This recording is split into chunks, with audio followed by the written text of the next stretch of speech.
Translate کیا ہے، اس کا ترجمہ کیا ہے، آخر اللہ تبارک و تعالیٰ اس آیت کے ذریعے تمام مومنوں کو کیا حکم دینا چاہتا ہے، آئیے اس کا ترجمہ ملاحظہ فرمائے۔ اللہ تبارک و تعالیٰ اپنے کلام بلیغ میں ارشاد فرماتا ہے وَقَضَىٰ رَبُّكَ أَلَّا تَعْبُدُوا إِلَّا إِيَّاهُ وَبِالْوَالِدَيْنِ إِحْسَانًا۔ یہ اللہ تبارک و تعالیٰ کا قطعی حکم ہے کہ اسی کی عبادت کرو، اس کے ساتھ کسی کو شریک نہ ٹھہراؤ، اور اپنے والدین کے اطاعت کرو، والدین کی فرما برداری کرو، اپنے والدین کا کہنا مانو، ان کا حکم مانو۔ حضرات محترم، اس آیت مقدسہ سے پتہ چلا اللہ رب العزت فرما رہا ہے کہ عبادت صرف اور صرف اللہ کی ہونی چاہیے، یعنی اللہ تبارک و تعالیٰ کے علاوہ کوئی بھی عبادت کے لائق نہیں ہے، کوئی بھی پوجا کے لائق نہیں ہے، کوئی بھی پرستش کے لائق نہیں ہے۔ لہٰذا بقرہ کے خوشعقیدہ مسلمانوں، جب بھی ہماری پیشانی جھکے اللہ رب العزت کے سامنے جھکنی چاہیے، جب بھی ہم سجدہ ریز ہو اللہ تبارک و تعالیٰ کے سامنے سجدہ ریز ہونا چاہیے۔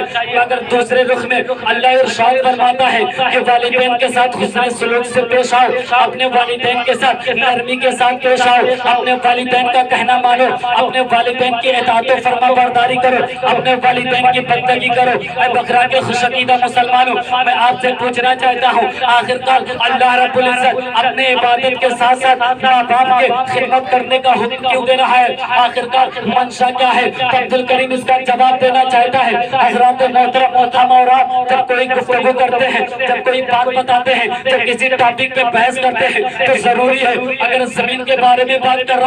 رہے ہوں تو جب تک ہم بات کریں زمین ہی کا ذکر کریں، جب آسمان کے بارے میں بات کریں تو ضروری ہے آسمان ہی کا ذکر کریں۔ یہ نہیں ہوتا کہ آپ زمین کا ذکر کرتے کرتے آسمان پر پہنچ جائے، آسمان کا ذکر کرتے کرتے زمین پر پہنچ جائے۔ جب ہم اور آپ اپنے موضوع سے ہٹنا نہیں چاہتے، اپنے بات سے ہٹنا نہیں چاہتے، اپنے فرمان سے ہٹنا نہیں چاہتے، حضرات محترم آخرکار اللہ رب العزت اپنے عبادت کے ساتھ والدین کی خدمت کرنے کا ہمیں حکم کیوں دے رہا ہے؟ حضرات محترم، میں بہت جلد ختم کرنے والا، بس میری طرح چوت دے دے۔ آخرکار اللہ تبارک و تعالیٰ اپنے عبادت کے ساتھ ماں باپ کی خدمت کرنے کا حکم کیوں دے رہا ہے؟ حضرات محترم، رب تبارک و تعالیٰ کی جانب سے جواب آ جائے گا۔ اے میرے پیارے غلام، کان کھول کر سن لے، اس لیے میں اپنے عبادت کے ساتھ ساتھ تیرے والدین کا ذکر کر رہا ہوں۔ اس لیے اگر تو پیدا ہوا ہے، حقیقت میں پیدا کرنے والا میں ہوں، حقیقت میں خالق میں ہوں۔ میں نے ہی تجھے پیدا کیا مگر سبب تیری ماں بنی ہے، میں تجھے پیدا کیا ہوں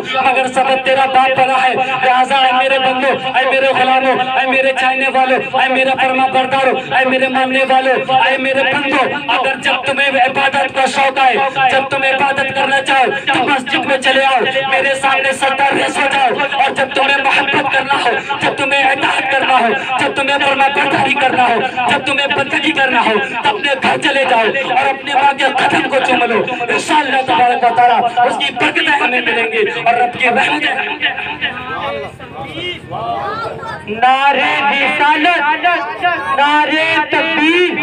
نعرے رسالت، اولاد غوث اعظم، اولاد غوث اعظم، نعرے تکبیر، نعرے رسالت۔ یا رسول اللہ، اب کام کی بات میں آپ کو بتا رہا ہوں، کام کی بات بالکل سن لے۔